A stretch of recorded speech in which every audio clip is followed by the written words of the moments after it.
A cool spring night had just fallen over the Albanian coastal city of Saranda. A pleasant breeze blew on the balcony. The Greek villages of Corfu glowed faintly from across the coal-black sea. They were in lockdown over there. Here was one of the few places on earth you could still walk around unmasked and at will these days. A mellow aura of freedom diffused the neighborhood. It was a good time for a beer. I half-tied my shoelaces, threw a jacket on me, and left the house for the shop. As soon as I hit the orange-lit street, I ran into my neighbor. It was that junkie who lived somewhere nearby. He was scraggy. You couldn't see the outline of his legs inside his sloppy jeans, but you could clearly see all his facial bones. I often came across him during the last few weeks I was living there. He was usually smoking crack on the narrow, dark concrete stairway that led to my yard door, where I had to almost jump over him to pass through. But now he was on the pavement. He stood lurkingly in the shadow of an orange tree. The already faint orange street lamp hardly illuminated his facial expressions. Enough, though, to discern in them things like agony, lust, restlessness, affliction.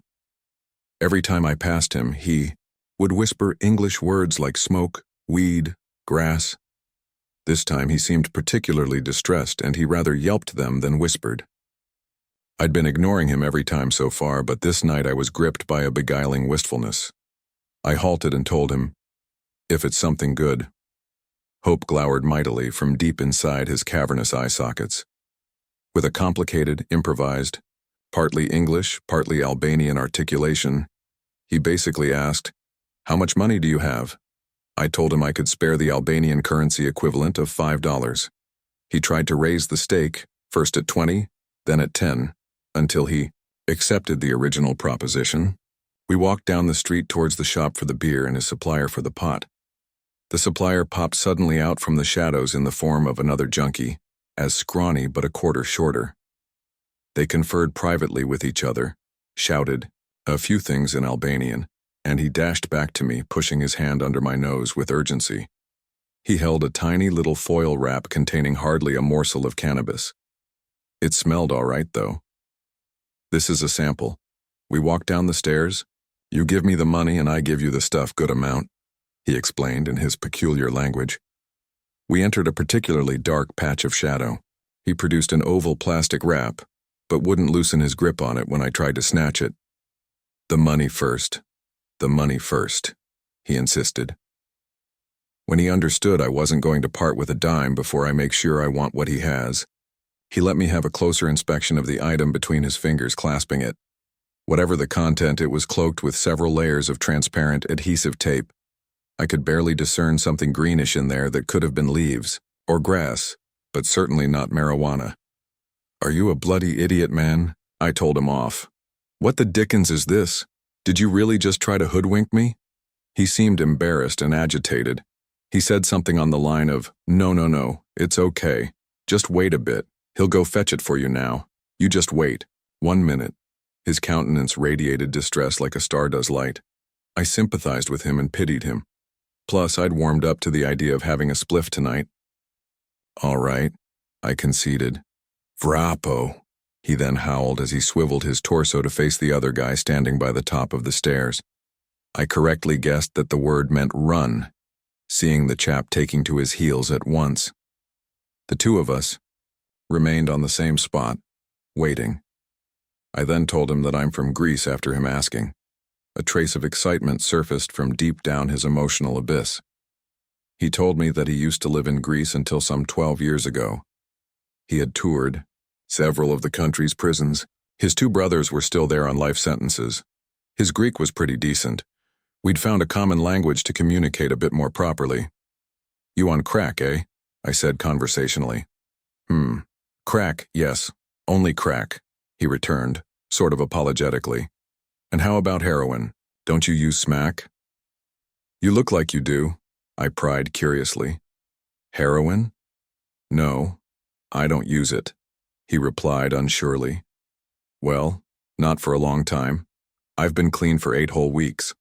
Only crack now," he added after registering my incredulous stare. He went on to narrate snippets of his life story. A long time ago, he used to work as a kitchen carpenter.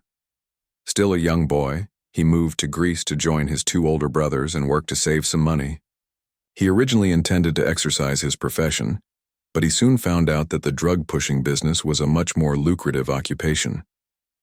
He made good money at first, but as his addiction to his own merchandise grew ever more voracious, in the end, he was pushing for merely affording his doses. He eventually got arrested and did a few years. Heroin was scarce and dear in the slammers. He would occasionally get a shot, which he'd inject with a makeshift syringe made of a Bic pen, but for the most part, he'd have to suffer on sober. He was resolved to change his life after he got released. He returned to his hometown and picked up his old profession. It only took months till he got sacked because of stealing for fixing his doses. He never worked again ever since. Now he was going through one of his countless undertakings to quit smack, and it had been one of his most successful ones ever. He'd enrolled in the state rehabilitation program and was on methadone sustenance. He claimed he hadn't had a single heroin fix in nearly 8 weeks. Only crack. But crack has a unique, money-hoovering quality that not even heroin can match. He held that he needs a minimum of €100 per day to provide for his self-detrimental habit. "How do you find this money?" I asked, rather dumbly. "How do I find it?" he echoed, my question in a heavy tone and terrified demeanor that aptly answered it. Selling his methadone surely contributed a part. The problem with that, though, was that the opiate cold turkey kicked in together with the crack craving, making his ordeal all the more unbearable. He kept complaining about his aching muscles as, in the meanwhile, we had started walking down the street in search of his pot supplier. The short chap was apparently more late than his edginess could handle. We meandered through some narrow, inclined, gloomy streets and stopped at an inconspicuous crossroad where several other junkies hung out.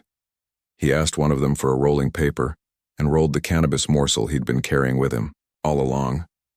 We smoked it together and he became testier with every toke.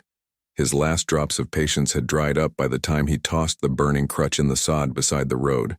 He set off, trudging up and down the street, shouting the chap's name among other Albanian stuff I could not understand, but to no avail. The road was as dead quiet every time one of his cries faded out into the night. I also began to grow impatient. I wasn't eager to wait the whole night to buy a bit of weed. "Are you sure he hasn't gone back another way?" I suggested. He could well have, he realized after giving it some thought. He metaphorically dragged me back to the main road and towards the neighborhood. Along the way, he did some preliminary work on his begging backup plan, just in case the chap had gone missing. "You must help me," he said. "You must understand me. I've not had my methadone. I'm in pain. Show compassion. You give me some money, I bring you pot tomorrow. In the morning, I promise." To his great luck, as there wasn't much of a chance he'd get a penny from me for nothing, his friend was there indeed, waiting all the while. He frantically swayed his arms up in the air as soon as we appeared around the corner, and they jogged towards each other along the street like two reuniting lovers. When I reached them, ambling over at my leisurely tempo, he turned around and handed me a thick handful of marijuana. It was good and much more than I expected, an absolute bargain. I searched my pocket and produced a few coins together with the pre-agreed 500 lek note. "A tip," I told him as I placed the money in his expectant open palm. Joy flared in his eyes. "You're a good man," he said and patted me on the shoulder. He turned around ready to sprint, but the other guy cut him short with a squeal. He told him something in Albanian and he turned back to me. "Will you give me a joint?" he requested hastily. I untied the bag and handed him a good bud. "You're a good man," he repeated, and this time he went off running unstoppably at full speed. I went upstairs and prepared my spliff. As I was puffing it on the balcony, I could imagine the man sitting on the stairway behind my building smoking his $7 or so worth of crack. He would be content for about an hour.